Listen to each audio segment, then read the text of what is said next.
skanot caurēm zelta saules staros Daugavpilī atklāts tiek jauns objekts, kura būvētājs visiem mums labi zināmais un Latvijā plaši atzītais ceļbūves firma Binders. Ja nekļūdos, tad 2,5 gadus no pirmā lāpsta dūriena līdz šim svinīgam brīdim. Nu, tā laikam sanāk, jā. Uzsākām šo projektu 2009. gada augustā. Kā redzam, 2011. oktobris esam veiksmīgi tikuši galā. Jāatzīst, ka Bindera pastāvēšanas vēsturē šis ir viens no sarežģītākajiem objektiem, ko Binders ir realizējis. Un vēl jau vairāk tāpēc mēs esam gandarīti, ka mēs esam paveikuši šo objektu augstā kvalitātē, šo tehniski sarežģīto objektu un termiņā. Man gribētos piebilst, ka šeit ir īpaši sarežģīts bija tas gājiens, ka dzelzceļš neatļāva apturēt kustību. Un līdz ar to 2 dzelzceļa tilti, 4 ceļi tika būvēti neapturot dzelzceļa satiksmi. Un tas jau ir kaut kas uz cirks no Murbišķī. Tāds bija projekta prasības. Tā arī projekts bija realizēts, tā bija projektētājs iecerējis. Un, jā, šis bija viens no sarežģītākajiem momentiem, kad šis lielais ierakums bija jāveic nepārtraucot dzelzceļa kustību. Tas ir viens, un arī šie pārvadi bija jāuzbūvē nepārtraucot dzelzceļa kustību. Esam veiksmīgi ar to tikuši galā, bet es domāju tā, ka mēs esam vienkārši izpildījuši projektētāja prasības. Neko unikāli paveikuši mēs neesam, bet tomēr esam gandarīti ar to sarežģītu tehnisko projektu, ko mēs esam realizējuši. Sējas kungs, ar jūsu kautību mēs tālu netiksim. Ir šis tilts, uz ko mēs stāvam, ir lielākais Latvijā lokveida tilts, kas ir uzbūvēts. Tā kā unikāls veikums tomēr ir. Laikam jau tomēr tā jāatzīst, ka tas tā varētu tomēr būt, bet mēs kā būvnieki esam paveikuši vienu darbiņu, dzīve uz to jau neapstājās.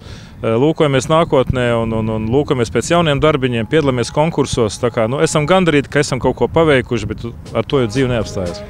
Un kā teica prezidents Bērziņkungs,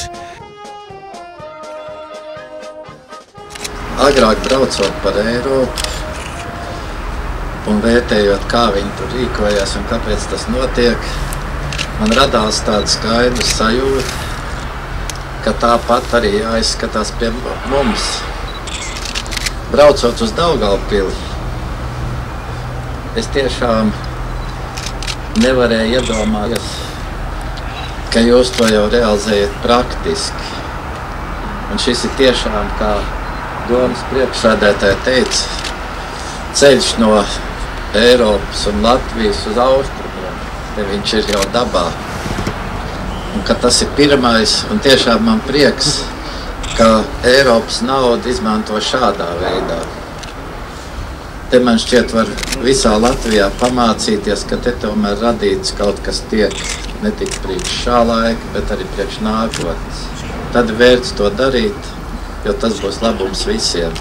Paldies visām prātīgajām galvām, kas šo te domu virzīja, tiem profesionāliem, kas viņu radīja, un lai veicās, lai Daugavpilī cilvēki jūtās kaut par kāpēciņu labāk, ka pa viņiem domā. Tas ir tas pats svarīgākais. Paldies! Protams, līdz ar Eiropas naudas ienākšanu Latvijā ir realizēti arī Binders, tā skaitā realizējis daudz projektus.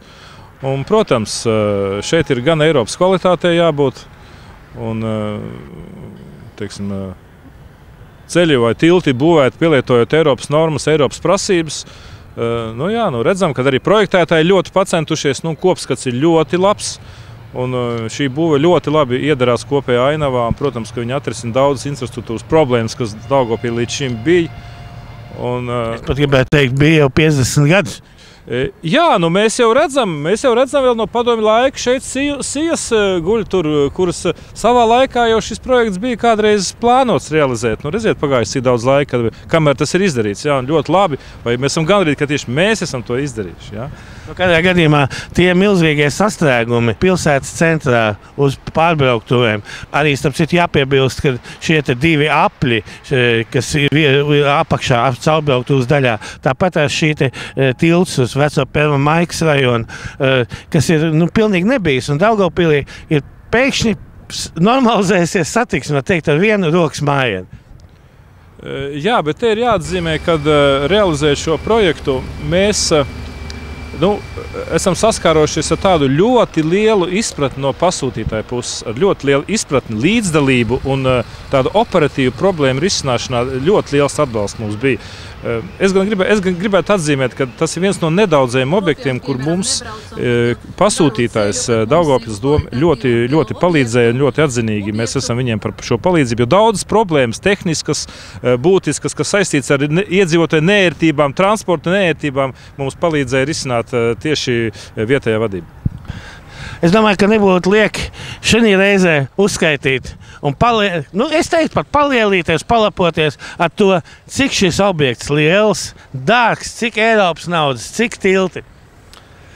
Nauda, jā, nauda maz te nav ieguldīta. Te ir veseli 18 miljoni šī objektā ielikti. Protams, lielākā daļa ir Eiropas nauda, par ko es esmu tik priecīgs, ka mēs esam spējuši izmantot šo iespēju un varbūt pie saviem netik rocīgiem apstākļiem šobrīd uzbūvēt šādu objektu. Jo faktiski tiešām, kā prezidenta kungs teica, tad šādi objekti, šāda kvalitāte, nav kauns, teiksim, vest viesus, rādīt un lepoties. Bet kamēr nonāk līdz šādai kvalitātei, kā ir darba vadītājiem, viņam neparādās pirmais sirmums deniņos un bārdām? Jā, tas vairs nav pirmais, protams. Tāda ir dzīve. Bet katrā ziņā tie ir zelta pavadieni, ja tā varētu teikt. Jo tas paliks ne tikai man, arī maniem bērniem un droši vien viņu bērniem braukt pa šiem pārvadiem, pa šīm ielām un skatīties un lepoties. Katrā ziņā tā ir paliekoša vērtība un tādēļ ir vērts censties. Pēdējā nedēļā ir divi svarīgi notikumi. Tātad šī satiksmes mezglu nodošana eksploatācijā, kur lentīt pārgriez mūsu valsts prezidents, kā arī pirms nedēļas tika ielikta kapsula Daugavpils cietoksnī centrālajā ēkā, kuru renovēs Binderam radniecisks uzņēmuma būvfirma Āčers. Tādējādi uzsākot Latgales reģiona policijas ēkas rekonstrukciju. Nākotnē Daugavpils cietoksnis iecerēts kā administratīvais centrs ar iespējām turistiem apmeklēt šo unikālo arhitektūras pieminekli.